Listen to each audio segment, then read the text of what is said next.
विशेष ऋषि को परोसा तो विशेष ऋषि ध्यान कर रहे हैं कि प्रसाद में कुछ गड़बड़ी लग रही है। ध्यान क्या पता लगा रही, ये तो मनुष्य का मांस है। तो उस समय इस राक्षस ने इस मांस को ऐसे बनाया था, ऐसे बनाया था इस मांस को कि वो मांस दिखलाई नहीं दे रहा था, सब्जी नजर आ रही थी पर अंदर मांस था। इस तरह से विशेष ऋषि ने राजा सौदास को श्राप दे दिया, हे सौदास, तू मुझे मनुष्य का मांस खिला रहा है, मेरे धर्म को भ्रष्ट करना चाहता है, जा मैं तुझे श्राप देता हूँ, तू नरभक्षी नाम का नरभक्षी राक्षस बन जा, यानी कि इंसानों को खाने वाला राक्षस हो जा। अब हुआ ये कि जब श्राप दिया उसके बाद विशेष ऋषि विचार कर रहे हैं कि राजा की तो कोई गलती नहीं है, ये तो कोई राक्षस रसोईया बनकर आके उसने भोजन बनाया। तो उस समय विशेष ऋषि ने राजा सौदास को कह दिया, अरे राजन तुम्हारी गलती नहीं है, ये तो कोई राक्षस आ गया जिसने रसोईया बनकर मनुष्य का मांस बनाया। उस समय सौदास तो महाराज गर्म हो गए गुरुदेव के ऊपर, बोले गुरुदेव जो ध्यान आपने अब किया वो ध्यान पहले ही कर लेते तो मुझे नरभक्षी बनने का राक्षस श्राप तो नहीं लगता। उस समय अपना राजा सौदास ने भी गुरुदेव को श्राप देने के लिए जल अंजनी में ले लिया। अब जल अंजनी में लिया गुरुदेव को श्राप देने के लिए, तो उस समय दमयंती ने रोक दिया, ये आपके पूजनीय हैं, ये आपके गुरुदेव हैं, आपको अपने गुरुदेव को इस प्रकार से श्राप नहीं देना चाहिए। उस समय राजा सौदास ने विचार किया कि अगर मैं ये जल गुरुदेव पर डालता हूँ तो गुरुदेव का शरीर छूट जाएगा, संसार में डालता हूँ तो संसार का नाश हो जाएगा। तो उस समय राजा सौदास ने अपनी पत्नी दमयंती से कहा कि मैं जल को फेंकूँ तो फेंकूँ कहाँ। उस समय राजा के मन में विचार आया तो राजा ने उस मंत्र पढ़े जल को अपने ही पग पर फेंक दिया। इस तरह से राजा सौदास का एक नाम हुआ, एक कलम शाद पाद, मतलब सड़े हुए पैरों वाला, ये बन गया नरभक्षी राक्षस। एक समय एक ब्राह्मण और ब्राह्मणी बड़े आनंद मंगल बैठे थे। उस समय राजा सौदास ने ब्राह्मण को खाने के लिए उठा लिया, इसे बड़ी जोर की भूख लग रही थी। उस समय ब्राह्मणी ने कहा, हे राजन आप धर्मात्मा है, आप राजा सौदास है, आप इस प्रकार का कार्य मत कीजिए, ये तो विशेष ऋषि के श्राप से आप नरभक्षी नाम के राक्षस बने हैंगे। पर अब राजा को तो कोई बात सूझ ही नहीं रही थी, राजा को तो भूख सता रही थी। उस समय राजा सौदास ने क्या किया कि ब्राह्मण को पकड़ा, ब्राह्मण के 2 हिस्से किए और वो तो ब्राह्मण को पेट में ही लेकर चले गए। अब तो ब्राह्मणी ने राजा सौदास से कहा कि राजन इस समय तो तुम राक्षस हो, अब जब तुम राक्षस योनि से मुक्त होंगे और तुम अपनी पत्नी के पास गर्भ धारण करवाने जाओगे, संतान की कामना से जाओगे, तो तुम्हें अकाल मृत्यु प्राप्त हो जाएगी, ऐसा श्राप दे दिया। आगे चलकर राजा सौदास जब राक्षस योनि से मुक्त हो गए और ये बात इन्हें पता थी कि अब मैं संतान पैदा नहीं कर सकता, तो उस समय राजा सौदास ने अपने गुरुदेव विशेष ऋषि को बुलाया और अपनी पत्नी देवी दमयंती को गर्भवती करवा दिया ताकि मेरा वंश तो चले।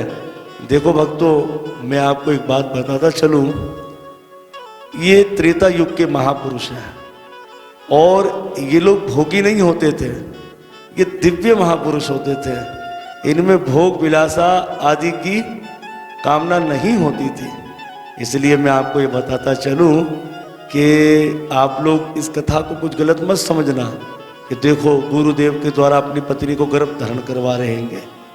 तो आज भी आप देखें कि मेडिकल साइंस के अंदर कुछ स्त्रियां अगर संतान पैदा नहीं कर सक रही है पत्नियों के द्वारा, तो उन्हें कुछ तरीका है मेडिकल, मतलब बगैर पति के वो गर्भ को धारण करवा देते हैं। तो लिहाजा उस ज़माने में ऐसा होता था, इस ज़माने में किसी और तरीके से होता है। तो कहने का अर्थ यह है कि विशेष ऋषि एक महापुरुष है। विशेष ऋषि कोई भोगी पुरुष नहीं है। विशेष ऋषि जब सृष्टि प्रकट हुई थी तब ब्रह्मा जी की श्वास से पैदा हुए हैं।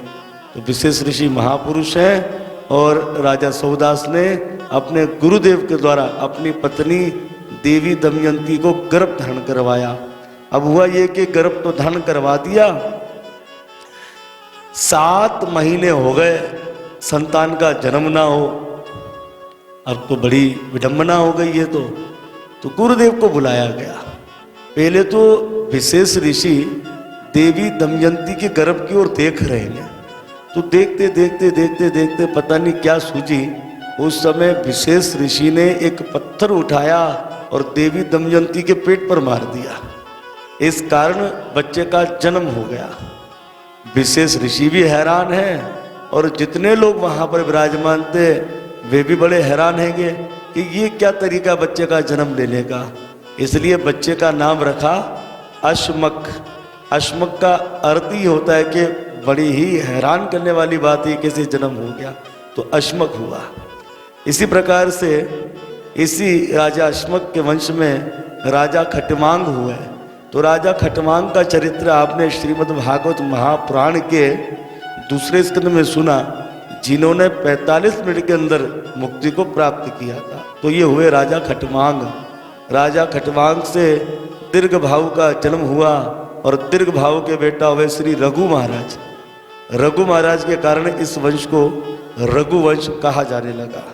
और रघु के बेटा हुए श्री अज, और अज के बेटा हुए श्री दशरथ जी महाराज। दशरथ जी महाराज जी का चरित्र आता है, एक समय अज महाराज, क्योंकि अज महाराज के संतानें होती नहीं थी, तो राजा अज ने एक ब्राह्मण और ब्राह्मणी थे, उनको दान कर रहे थे। तो ब्राह्मण और ब्राह्मणी ने राजा अज से कहा कि हम ये दान नहीं लेंगे, तुम मेहनत मजदूरी कर कर जो हमें दान दोगे वो दान जो है हम लेंगे। इस तरह से राजा अज बड़े धर्मात्मा थे। एक दिव्य लीला होनी थी कि इनके यहाँ इसी कारण संतान होनी थी। तो राजा अज जो है वो एक लोहार के पास गए। सुबह से शाम तक राजा अज ने खूब मेहनत मजदूरी करी। उस समय एक टका मिला राजा अज को, और राजा अज वो टका लेकर ब्राह्मण और ब्राह्मणी के पास गए। बोले लीजिए, ये तो मेरी मेहनत का पैसा हैगा, मैंने बहुत मेहनत कर कर इसे प्राप्त किया, तो आप ये दान लीजिए। उस समय ब्राह्मण और ब्राह्मणी बड़े मुस्कुराए, और हुआ ये कि उनके हाथ से वो टका छूट गया, धरती पर गिरा। और जब धरती पर गिरा तो उससे एक बड़ी विशाल सुरंग बन गई। अब जब सुरंग बनी, इतने में क्या हुआ कि वो सुरंग बड़ी विशाल मुख धारण कर लिया। और पहले उस सुरंग से सोने का एक रथ निकला, फिर 2 रथ निकला, फिर 3 रथ निकला, इस तरह से 9 रथ निकले। अब जब आखिरी मर्तबा क्या देखा कि एक सोने का रथ 10वां निकला, और उसी 10वें रथ पर बैठे एक तेजस्वी पुत्र पुरुष उस रथ से प्रकट हुआ। तो 10वें रथ से वो प्रकट हुआ पुरुष, इसलिए उसका नाम हुआ दशरथ। और वे इतना तेजस्वी बालक था, इतना तेजस्वी कि उसका रथ 10 दिशाओं में जाता था, इसलिए वो दशरथ कहे जाते थे। तो दशरथ महाराज जी के जन्म की कथा ऐसे वर्णन दी गई हैगी। इस तरह से श्री दशरथ जी महाराज जी प्रकट हुए। दशरथ जी महाराज जो थे, इनके 360 विवाह हुए, संतान नहीं होती थी राजा दशरथ के। राजा दशरथ की 3 जो है पटरानियां थी, कौशल्या, कैकेयी और सुमित्रा। तो महाराज कौशल्या जो थी, कौशल्या का जब जन्म हुआ तो कौशल्या के जन्म के समय एक भविष्यवाणी हुई। वो भविष्यवाणी ये थी कि कौशल्या से जो पुत्र जन्मेगा वो रावण का काल होगा, रावण का वध होगा। जैसे माता देवकी के विषय में भविष्यवाणी हुई थी ना कि देवकी का 8वां पुत्र वो कंस का काल होगा। इस तरह से कौशल्या के जन्म के समय भी आकाशवाणी हुई कि जो कौशल्या का पुत्र होगा वो रावण का काल होगा। और कौशल्या रानी का विवाह इक्ष्वाकु वंशी श्री दशरथ जी महाराज जी के संग होगा। हुआ ये कि ये बात जब रावण को पता लगी तो रावण ने क्या किया, रावण कौशल नरेश के राज्य में गए और उन्होंने कौशल्या को बंदी बना दिया, और बंदी बनाकर उसे एक सिंदूक में बंद किया, और संदूक में बंद कर उसे नीचे नदी में फेंक दिया। और रावण ने अयोध्या के ऊपर भी आक्रमण किया। उस समय राजा दशरथ नौका विहार कर रहे थे, सबको तो मार दिया रावण ने, पर हुआ ये कि एक लकड़ी का तख्त था, उस पे दशरथ जी और उनके मंत्री सुमंत्र जी वो उस पर बैठ गए। तो इसी तरह से गंगा के माध्यम से, सरयू के माध्यम से वो सागर में चले गए। उस समय जो मछली होती है लड़ाई करने वाली, वो मछली उस सिंधु को क्या करे, रगड़ती रगड़ती रगड़ती एक द्वीप पे लेकर आ गई। और उसी द्वीप पर हुआ ये कि राजा दशरथ और सुमंत्री जी भी लकड़ी के सहारे पहुंच गए थे, और मछली जो है वो चूंकि शिकारी मछली थी, शिकार करने के लिए चली गई। उस समय राजा दशरथ ने जब उस सिंधु को खोला तो क्या देखा कि कौशल्या उसके अंदर मौजूद है। इस तरह से उसी द्वीप पर राजा दशरथ ने कौशल्या देवी के संग विवाह कर लिया। और अब जब वो मछली दोबारा आने लगी तो दशरथ जी भी उस सिंधु में प्रवेश कर गए, सुमंत्री जी भी और कौशल्या भी थी। इस तरह से वो मछली उस सिंधु को अपने सर से मारती मारती किनारे पर लेकर आ गई। इस तरह से दशरथ जी महाराज जी को कौशल्या महारानी की प्राप्ति हो गई, और माता कौशल्या से एक कन्या का जन्म हुआ जिसका नाम था शांता। तो ये कथा जो है वो आनंद रामायण के अंदर आती है। तो आनंद रामायण भी जो है वो वाल्मीकि रामायण ही है। ये आनंद रामायण में इस प्रकार से कथा आती है। और जो शांता थी राजा दशरथ की कन्या, उसे राजा दशरथ ने अपने मित्र रोमपाद जी को दे दिया। रोम कहते हैं बाल, पाद मतलब तलवार। हमारे पैर के तलवे के नीचे बाल नहीं है, पर राजा रोमपाद के तलवे के नीचे बाल था, इसलिए उनका नाम था रोमपाद।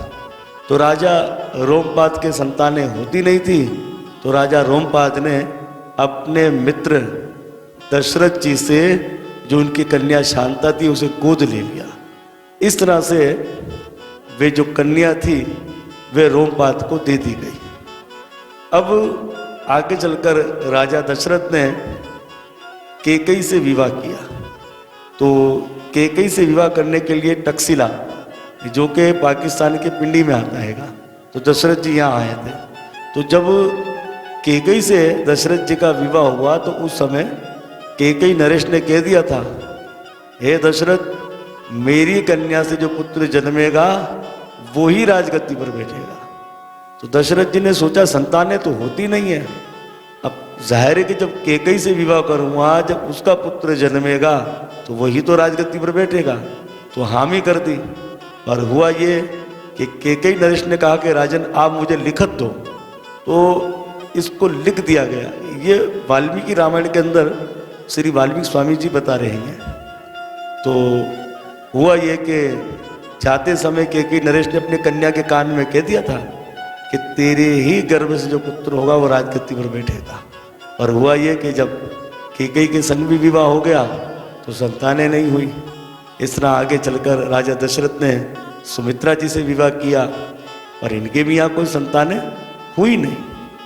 इस तरह एक एक कर कर राजा दशरथ ने 360 विवाह किए हैं। ये वाल्मीकि रामायण के अंदर हमें मिलता है। भागवत में तो रामायण का इतना विस्तार नहीं है, लेकिन भक्तों की जिज्ञासा है, भक्तों का प्रेम है, वो थोड़ा सा रामायण का विस्तार चाहते हैं। तो इसी प्रकार से हम आध्यात्मिक रामायण, भवाड रामायण, कृत रामायण, हर्षण रामायण, आनंद रामायण और कुंभज रामायण, इन कई ग्रंथों से इस राम कथा का रस निकालेंगे, और भागवत के माध्यम से आप सब रसिक भक्तों को ये प्रसाद दिया जाएगा। तो इस प्रकार से श्री दशरथ जी महाराज जी ने कई विवाह किए, पर संतानें होती नहीं थी। एक दिन की बात है कि राजा दशरथ